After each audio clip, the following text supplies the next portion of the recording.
फुलताय बाई काय खमंग वास सुटला. वाटलंच मला पुरणाची पोळी न कटाची आमटी वय ना ग. म्हणलंच मी कसला खमंग वास येतोय म्हणून.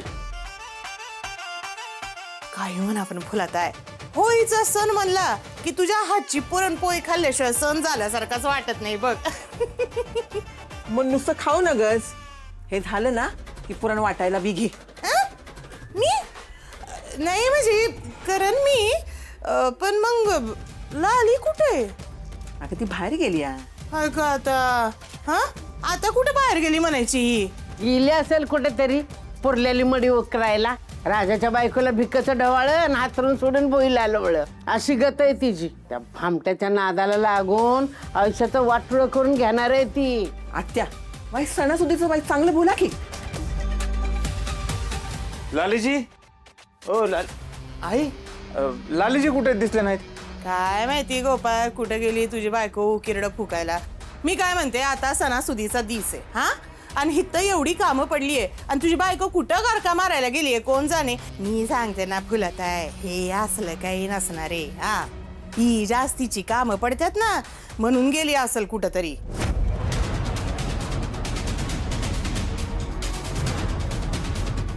भाई आपल्या टायमाला नव्या नव्या सुना होतो तेव्हा हे असलं जर घराबाहेर गेलो असतो तर आत्यांनी पार सोलून काढला असता आपल्याला. मग आणि आत्ताच्या नव्या सुना नाका ना कांदा सोलता येत फक्त. ती काही नाही काही नसणार आहे काम. मी सांगते ना तुला. कामाच्या धाकानं पळून जायला मी काही तुमच्यासारखी नाही. जरा अंगावर काम पडलं का हातच दुखतोय, पायच दुखतोय, कंबरच दुखतेय, पोटच दुखतंय. मला कसं तरी होतंय फुलाताय अशी नाटकं करायला. हाय का आता? मी काय तुला बोलले? वय ग फुलताय मी काय हिला बोलले का? नाही की नाही बोलले? तुला नाही बोलले मी. लालीजी, सकाळ सकाळ कुठे गेला होता तुम्ही? ते शेजारच्या काकू आहेत ना वनिता काकू, त्यांनी पुरण केलं होतं. ते म्हणलं कसं झालंय ते बघ एकदा म्हणून बघायला गेले होते. अच्छा, बर ठीक आहे. आता हे झालं ना की मग तू पुरण वाटून घे. मग मी पोळ्या लाटून देते, मग तेवढ्या भाजशील. आणि कुरड्या बी तळ, आपण भजी बी करूया. आणि मग मेथीची भाजी आणि कटाची आमटी तुझ्याच हातची असू दे बर का लाली. काय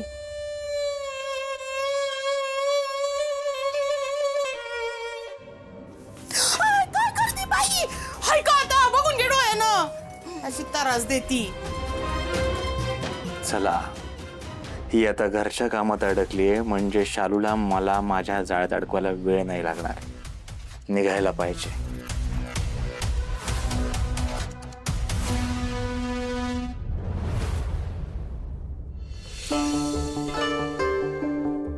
टेलर, तुम्ही इथं साकेजींना भेटायला आलात का? नाही, तुमच्याकडेच काम आहे. जरा महत्वाचं बोलायचं होतं. माझ्याकडं बोला की. इथं नाही बोलता येणार, बाहेर बी नाही जाता येणार. तुमची हरकत नसेल तर आतल्या खोलीत जायचं का आपण? आत? अहो नाही, घाबरू नका. माझ्या मनात काय पाप नाही. तुम्हाला माहिती आहे की माझा स्वभाव कसा आहे.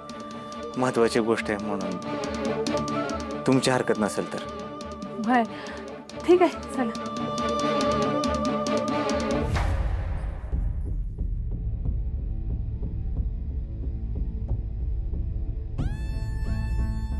या बोला, काय बोलायचं होतं? कसं बोलू काय कळना झालंय मला. बोललं तर पाहिजे, त्याशिवाय झोप नाही लागायची. आवा मग बोला की, एवढा कसला विचार करताय? तुम्हाला माझी बायको कशी हे चांगलं माहिती आहे. मला तिच्याकडनं कधीच सुख मिळालं नाही. पण त्यांच्याशी लग्न झाल्यापासून प्रेम, आपुलकी, जिव्हाळा हे मला कधीच मिळालं नाही.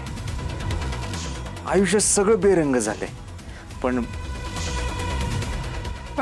काय? पण तुम्ही माझ्या आयुष्यात आला आणि सगळं आयुष्य रंगीबेरंगी झालंय असं वाटते. शरणीजी, मला तुम्ही आवडता. माझं तुमच्यावर प्रेम, माझं तुमच्यावर प्रेम, माझं तुमच्यावर प्रेम.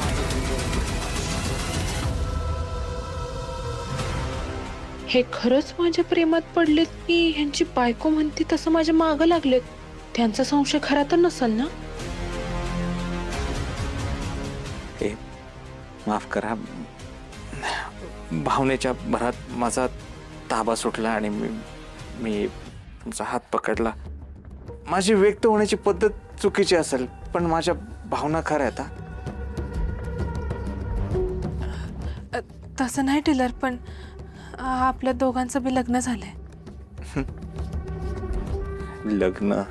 लग्न दोन शरीरांचे होतात हो, पण मनाचं काय काय काय गोष्टी आपल्या नशिबात नसतात, हेच खरंय. तुला सांगतो शालिनी, माफ करा शालिनीची, चुकीच्या माणसाशी लग्न केलं की आयुष्य उद्ध्वस्त होतं. या समाजाच्या दबावाखाली नाक तोंड दाबून बुक्क्यांचा मार सहन करावा लागतो. आणि आपण वेगळं काय करतोय, तेच तर करतोय. का जगायचं असं? इतका त्रास होतो ना या सगळ्याचा. असं वाटतं स्वतःला संपून टाकावं. हवा असं नका बोलू टेलर.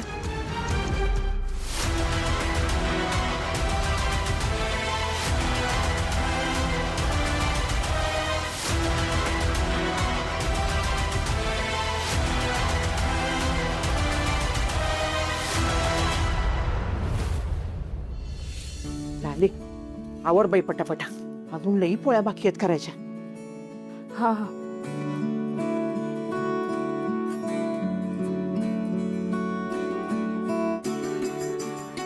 आजी आजी, तुला माहिती का ते आज ना हौसात काय केलं माहिती का? हे अरे ऋतिक, हाय का रंजे? हे बघ, एवढं तो पुरण घेऊन गेलाय, मला एवढ्या अजून पोळ्या करायच्या. कसं पुरेल ते पुरण सांग मला. हा तर नाही न्यायचा. रित्या, पुरण नेऊ नको रे.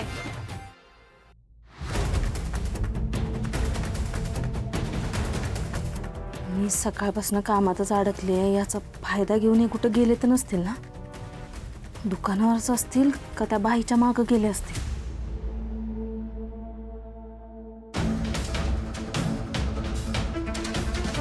आत्या, मी जरा आलेच. ये बाई लवकर ये, लई कामं पडले ती.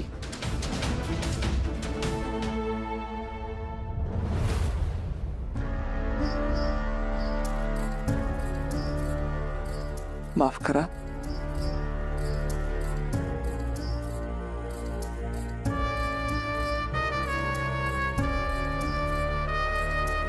आपल्यावर प्रेम नसणाऱ्या माणसाशी लग्न करणं म्हणजे एक प्रकारचा तुरुंगवासच. माझ्या वडिलांनी शब्द दिला होता, म्हणून जबरदस्तीने मलाही लग्न करावं लागलं. म्हणलं लग्नानंतर होईल प्रेम, बघू. पण कशाचं काय? लालजीने नवरा नव्हता पाहिजे. त्यांच्या इशाऱ्यावर, त्यांच्या चावीवर ते पावलं असतं ना, असं तसं पावला पाहिजे होता. तुमचं बरं हो, तुमच्या नवऱ्याने तुम्हाला सोडलं म्हणून तुम्ही इथं आला. तरी असं काय? कुठं जाऊ? मी गेल्यानंतर माझ्या घरच्यांचं कसं होईल? माझ्या आईकडं वडिलांकडे बघून मला सगळं सहन करावं लागतं. नाहीतर कधीच आयुष्य सगळं संपून टाकलं असतं.